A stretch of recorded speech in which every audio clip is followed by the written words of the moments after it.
homesteading to prepping to common horse sense, we are College Hill Farm. Welcome back to College Hill Farm. Well, last night it got down to 37 degrees. Now generally this is September the 27th. So the night of the 26th, I guess the morning of the 27th, we had some patchy frost here at College Hill Farm, which is really unusual.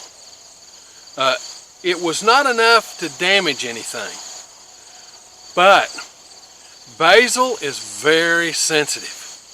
So I've got to get this basil out of the garden. It's supposed to be cooler tomorrow night. So it's very unusual that we have a frost this time of year. But October 5th used to be our first frost date. Now what I was going to do was harvest potatoes today. Now if you look up at that sky up there, it is just, looks like it's going to drip. It's not supposed to rain today, but it looks like it's going to rain today. And all the leaves are turned up like the barometric pressure's rising. So, alright, so I've got to, I'm going to harvest the basil instead of harvesting potatoes, because the potatoes can stand another week in the ground. They can stand another 2 weeks in the ground. Okay, but my basil, once it gets down in the 30s and 40s at night, if it gets to freezing, basil's gone. It'll just be ruined overnight. But if it gets down in the 40s, basil starts developing little black spots on it. And me and Crystal don't like it. It gives it kind of a bitter taste. So we're going to try and get those harvested. Now, hopefully, let me show you something.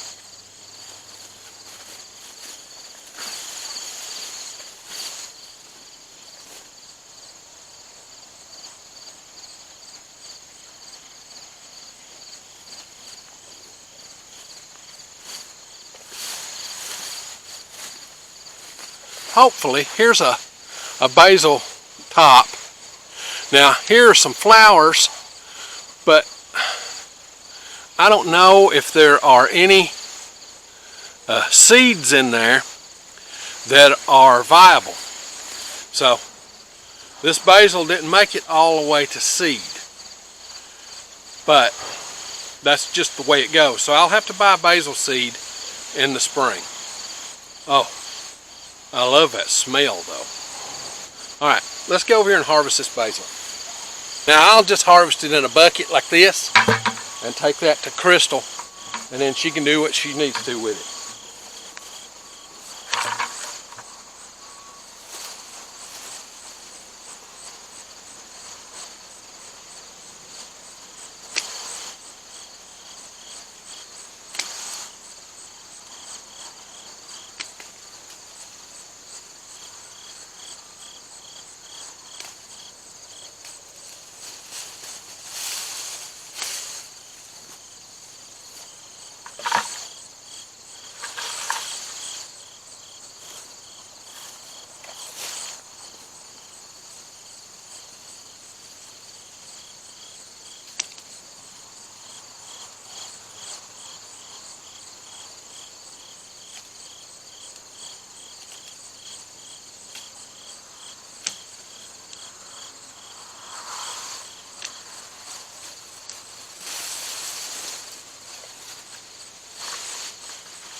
Okay, that's the first bucket.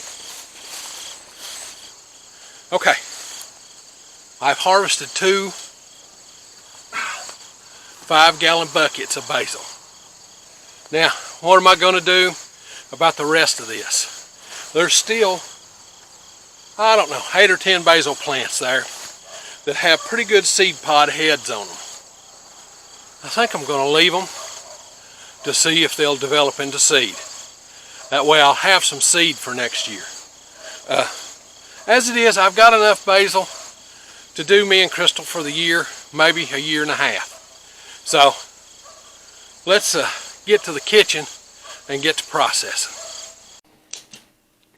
This is the way it starts. Crystal uses her scissors so it's not to bruise the basil. So it don't bruise the basil. And look, just her preferred method of doing this. Any leaves that aren't good, or they've got holes in them, or they're bug bit, she pretty much throws those off to the side, and we only keep the good things. So she'll get all these cut up, and then we'll show you the next step. Now what we're not going to use as freezer basil will hang right up here on our pot rack to dry. It'll smell the house up and it'll be wonderful.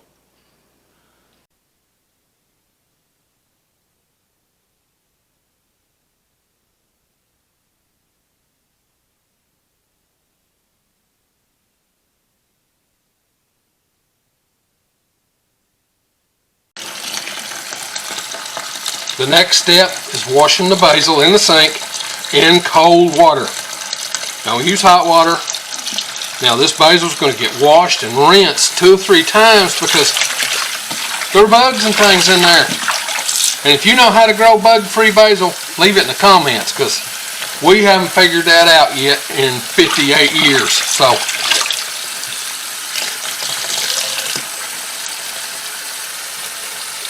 yep, those spiders.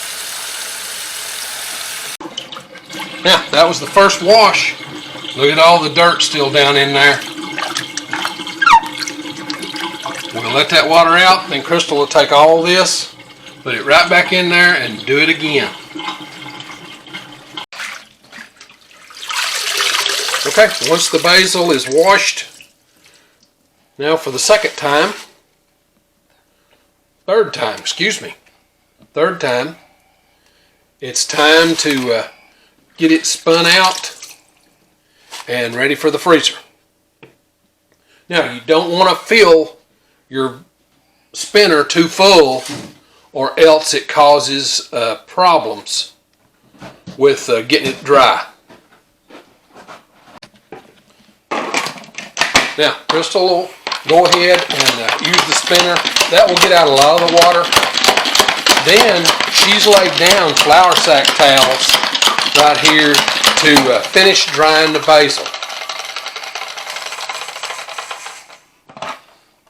The spinner's done pretty good. See the water that came off of it?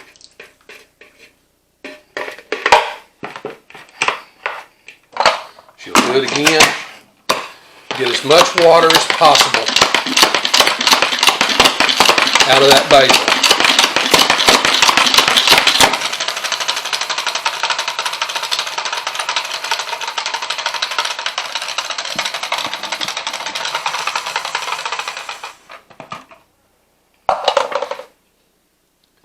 Then she pulls it out, spreads it out on these flour sack towels, and we'll proceed to dry it further.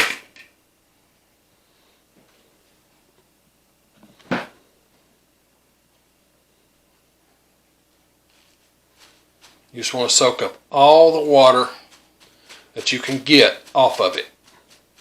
That way it doesn't stick together in the bag, but you don't want to bunch this all together because you don't want to bruise it all up and all that stuff. You want it to be good and dry, but you don't want it to be all bruised up. So she does as little of this part as she can to still get the basil dry. She just pats it gently.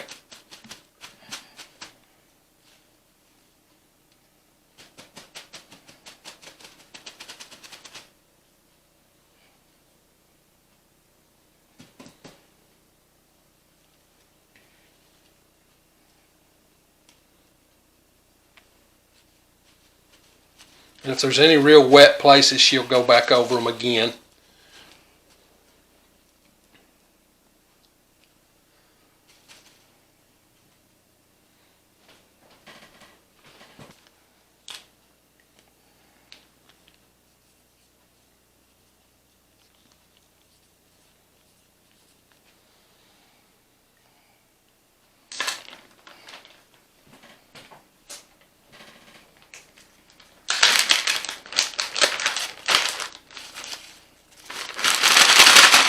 Now, you don't want to stuff that bag, okay? You want to put plenty of basil in there, but you don't want to stuff it to where the basil is all jammed together. You want it to stay kind of fluffy.